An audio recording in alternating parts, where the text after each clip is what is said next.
Use capital letters class 4। সুপ্রিয় শিক্ষার্থীরা, কেমন আছো তোমরা? আশা করি অনেক ভালো আছো, আমিও ভালো আছি। আজকে তোমাদের ক্যাপিটাল লেটারের ব্যবহারের কিছু নিয়ম নিয়ে নতুন একটা ভিডিও পোস্ট করলাম আমার চ্যানেলে। যারা এখনও সাবস্ক্রাইব করোনি, সাবস্ক্রাইব করে পাশে থাকো। আমার মনে হয় তোমরা এই নিয়মগুলো যদি পড়ো তাহলে তোমাদের আর কোথাও ভুল হবে না যে ক্যাপিটাল লেটার কোথায় ব্যবহার করা হয় একটা সেন্টেন্সের মধ্যে। আমাদের 5 মার্কসে এক্সামে আসে যে punctuation marks and capital letter. So আগামী ভিডিওতে তোমাদের সাথে শেয়ার করব পাংচুয়েশন নিয়ে ভিডিও। সেই পর্যন্ত সকলে ভালো থাকবে। আর যদি তোমাদের কোনো প্রবলেম মনে হয় যে কোনো কিছু বুঝতে পারোনি, অবশ্যই কিন্তু কমেন্ট করে জানিয়ে দিবে।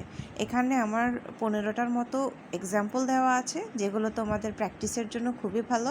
স্ক্রিনশট নিয়ে তোমরা বারবার এগুলোকে প্র্যাকটিস করবে আর সাথে বোর্ড বইটাকে ফলো করবে, তাহলে ইনশাল্লাহ তোমরা অনেক ভালো করবে। তো দেখা হবে আগামী ভিডিওতে। সেই পর্যন্ত অনেক অনেক অনেক ভালোবাসা দিয়ে আমার পাশেই থাকবে।